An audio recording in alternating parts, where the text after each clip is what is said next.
Suppose you are a district magistrate during a flood.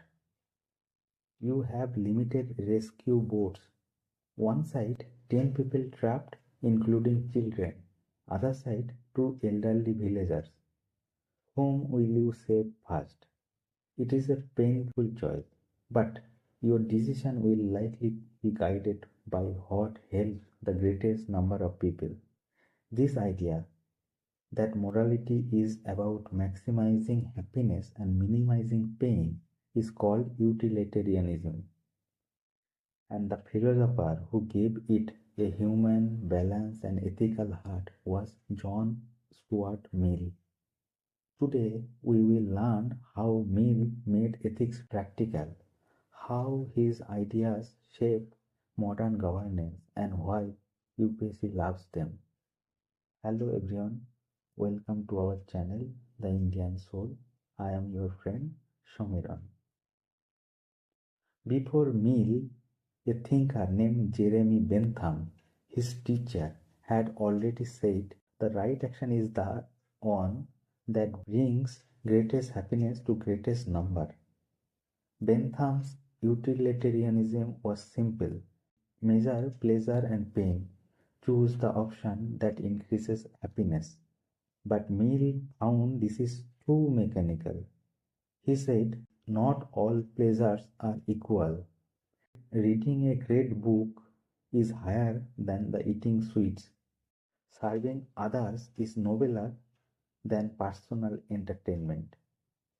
Mill added quality to Bentham's quantity of happiness. True happiness comes from higher pleasures of knowledge, service, love, and justice, not just physical comfort. The core idea, principle of utility. Mill's central idea is simple yet powerful. Actions are right if they promote happiness, wrong if they produce the opposite of happiness. But remember, happiness here means overall well being, not selfish joy. For an example, if you lie to escape punishment, you might feel safe for a while, but society loses trust. The overall happiness decreases. Hence, truth telling brings long term social good. Another example, a street officer shuts down illegal street stalls. Rules are followed, but poor families suffer. Another officer finds a middle path, allowing vending with safety norms. Result, both order and welfare, that utilitarian balance. Policy decisions often balance efficiency and welfare. Exactly utilitarian dilemma Mills explained. Bentham measured happiness only in quantity, like how much pleasure people feel.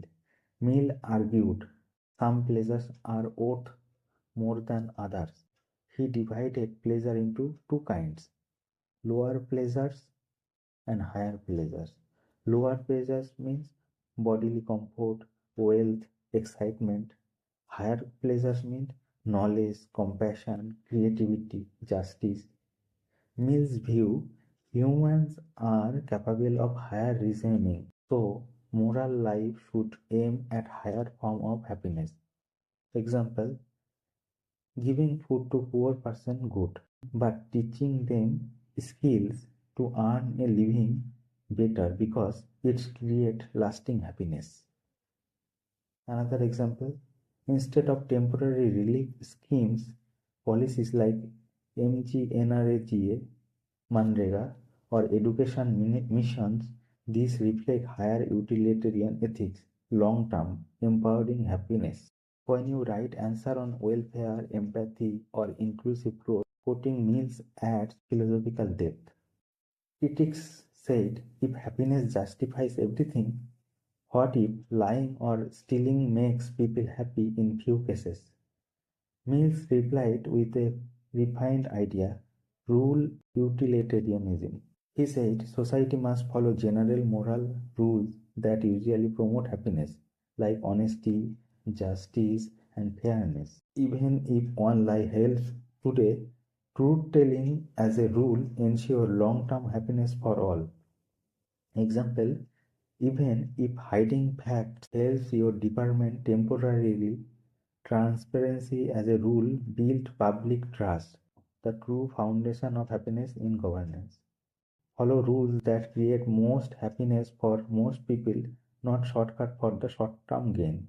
Meals ethics perfectly fit modern governance.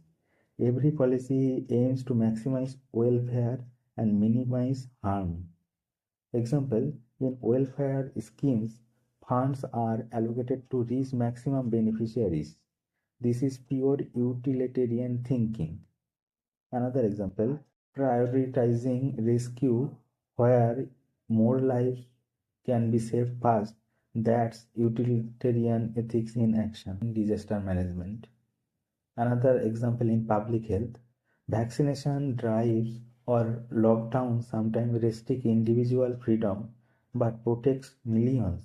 Again, greatest good for the greatest number. Utilitarian reasoning connects directly with public service value, objectivity, compassion, and outcome orientation. There is many criticism of it ignores individual right. Example, what if majority's happiness means minority's suffering? Mill's defense, real happiness must include justice and fairness, not oppression. Next, criticism, difficult to measure happiness. Mill said, use human experience and wisdom to judge likely outcomes, not exact number. What will be the balanced view? Utilitarianism gives a practical democratic framework. It reminds us that ethics is about human welfare, not rigid rules. Mill's philosophy teaches administrators to think beyond rule, to see human impact of decision. Its ethical base of modern welfare state and good governance.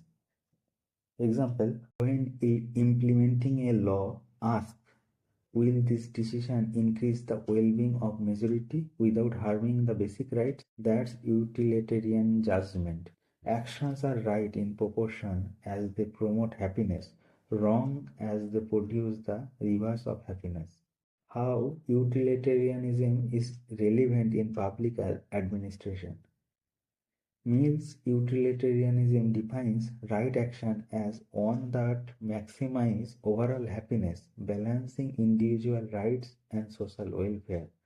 For a civil servant, it means designing and implementing policies for greatest good for greatest number. So, John Stuart Mill taught us morality is not about personal gain or received duty. It's about creating happiness, reducing suffering. For a civil servant, that means think of collective good, respect every life equally, and make decisions that spread well-being. This was Stuart Mill and his teacher Jeremy Bentham. In our next video, we will discuss about Rene Descartes, who doubted everything in the life.